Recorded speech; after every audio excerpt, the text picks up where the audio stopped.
نورت كل زهرة في روابي الفداء. আসসালামু আলাইকুম ওয়া ৰাহমাতুল্লাহি ওয়া বাৰাকাতুহু। এবাৰ এজন মানুহ এটা ডাঙৰ প্ৰসাদ দেখা পালে, ৰাজপ্ৰসাদ, ডাঙৰ ঘৰ এটা দেখা পালে। ঘৰটো দেখি ঘৰটোৰ ফালে আগুৱাই গৈ থাকিল। আগুৱাই গৈ গৈ গৈ যোৱাৰ পিছত ঘৰটোৰ ভিতৰত বহুত মানুহ লোকজন দেখা পালে।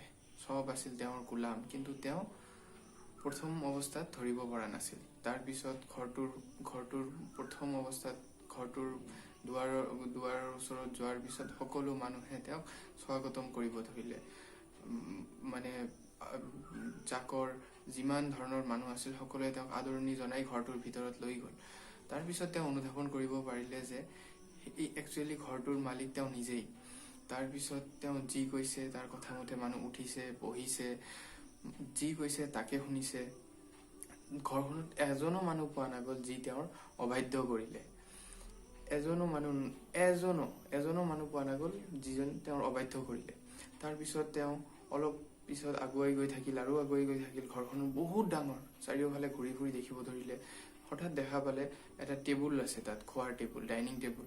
খোৱাৰ টেবুলৰ তাত বহুত ধৰণৰ খোৱা বস্তু দেখা পালে। কোৰমা, পোলাও, আপোনাৰ চিকেন বিৰিয়ানী, বহুত ধৰণৰ খোৱা বস্তু দেখা পালে। তাৰ পৰা সি যি ইচ্ছা খালে, যি ইচ্ছা এৰি দিলে। তাৰপিছত তেওঁ দেখা পালে ঘৰখন সম্পূৰ্ণৰূপে তেওঁৰ কথা মতেই চলিছে। তেওঁৰ কথাৰ অবাধ্য কৰা মানুহ কোনেও তাত নাই। তাৰপিছত তেওঁ যাকে ইচ্ছা শাস্তি দিছে, যাকে ইচ্ছা ক্ষমা কৰিছে, যাকে ইচ্ছা মৰম কৰিছে, যাকে ইচ্ছা গালি দিছে। তেওঁক তাত কোনেও ক'বলগীয়া কোনেও নাই। তাৰপিছত তেওঁ সেই ঘৰখনৰ নিজে বাদশাহ, ৰজা ভাবিব ধৰিলে। অলপ পিছত হঠাতে তেওঁৰ প্ৰস্ৰাৱ লাগিল।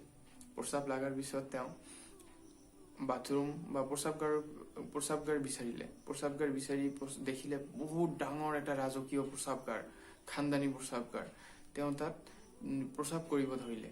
প্ৰস্ৰাৱ কৰোঁতে তেওঁ বুজিব পাৰিলে যে তেওঁ যিটো প্ৰস্ৰাৱগাৰত পেচাব কৰি আছিলে সেইটো কোনো প্ৰস্ৰাৱগাৰ, ৰাজকীয় প্ৰস্ৰাৱগাৰ নহয়, বৰঞ্চ তেওঁৰ বিচনাতহে তেওঁ প্ৰস্ৰাৱ কৰি আছে।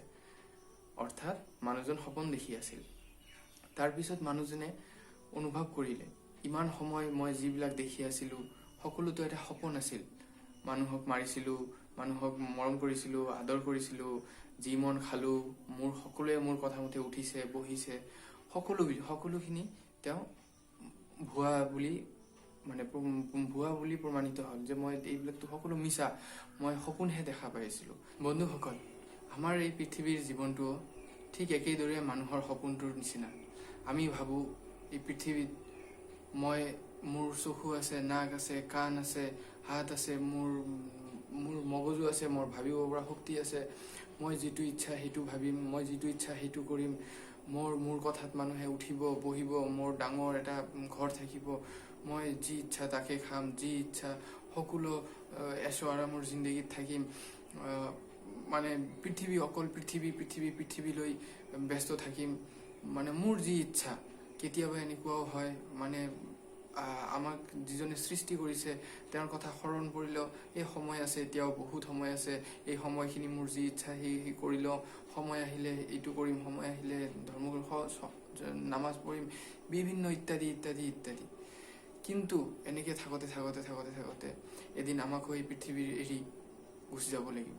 যিদিনাখন ৰুহে, আত্মাই আমাৰ পৃথিৱীৰ এই শৰীৰটো এৰি কবৰত গুচি যাম, আমি কবৰত গুচি যোৱাৰ পিছত সিদিনা অনুধাৱন হ'ব, আচলতে মই যি ভাবিছিলোঁ, ইমান দিন মই যি ভাবিছিলোঁ সকলোবোৰ মিছা আছিল, সকলোবোৰেই মিছা আছিল।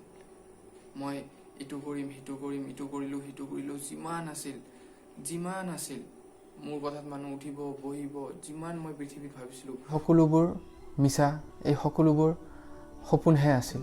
আচলতে বন্ধুসকল, আমি এই অনুধাৱনটো যাতে কবৰত গৈ কৰিব নালাগে, আমি পৃথিৱীত থাকোঁতে যাতে আমি অনুধাৱন কৰিব পাৰোঁ।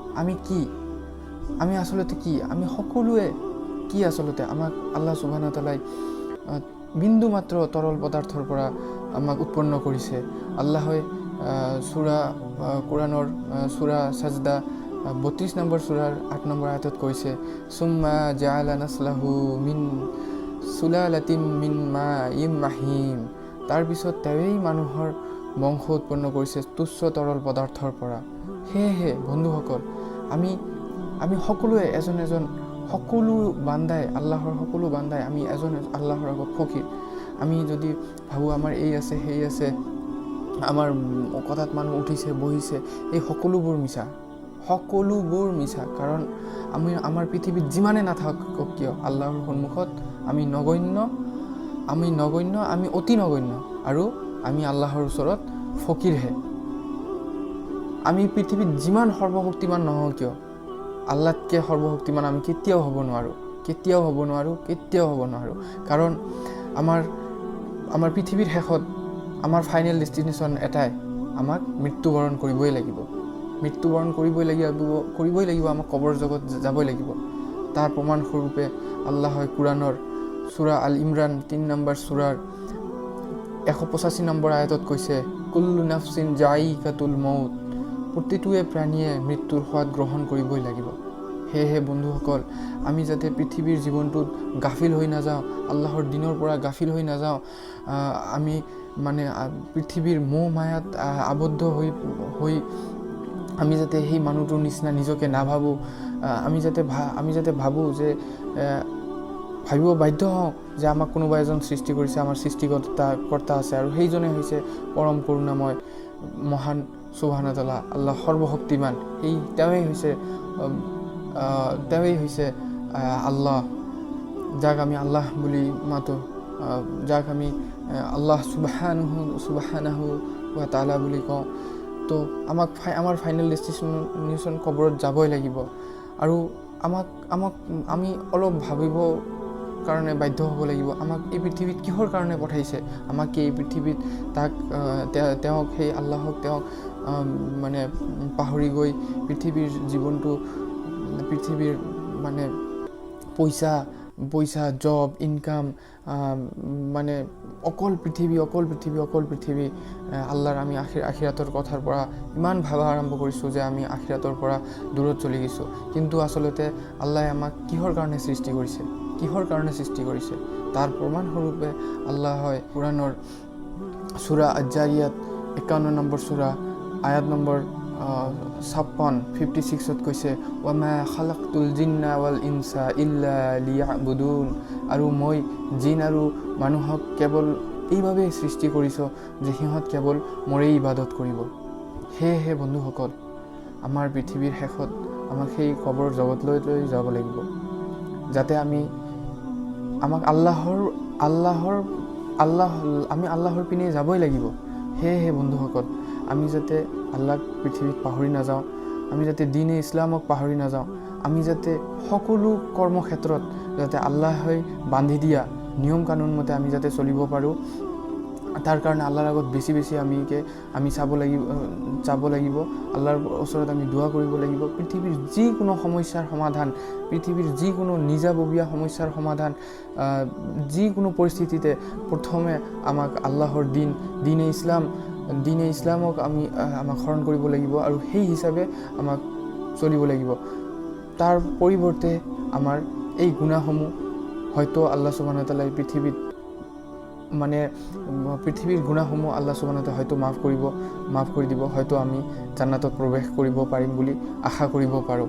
সেয়েহে আমি দ্বীনে ইছলামৰ পৰা যাতে বিতাড়িত নহওঁ, দ্বীনে ইছলামৰ পৰা যাতে আমি গাফিল নহওঁ। আমি হয়তো কিবা গুনাহ কৰি আছোঁ, তথাপি আমি ভাবিছোঁ যে আমি আগত তওবা কৰিম, তাৰপিছত নামাজ পঢ়িম। নহয় বন্ধুসকল, আপুনি তওবা কৰতে আপুনি আজি তওবা কৰিম, কালি তওবা কৰিম কৰতে আপোনাৰ নামাজ কেতিয়াও ধৰিব নোৱাৰিব। আপুনি যদি কিবা সৰু গুনাহ কৰি আছে, আপুনি প্ৰথমতে নামাজ আৰম্ভ কৰক। আল্লাহৰ ঘৰত 5 ওয়াক্ত নামাজ জামাতৰ লগত আদায় কৰক, আল্লাহৰ পৰা চাওক। ইনশাআল্লাহ এই নামাজে এদিন আপোনাৰ সকলো গুনাহৰ পৰা আপোনাক বিৰত আনিব ইনশাআল্লাহ। চ' বন্ধুসকল, ভিডিঅ'টো কেনেকুৱা লাগিল নিশ্চয় কমেণ্ট কৰি জনাব, আৰু ভাল লাগিলে লাইক আৰু শ্বেয়াৰ কৰিব। জাযাকাল্লাহুল খাইৰ। আসসালামু আলাইকুম ওয়া ৰাহমাতুল্লাহি ওয়া বাৰাকাতুহু।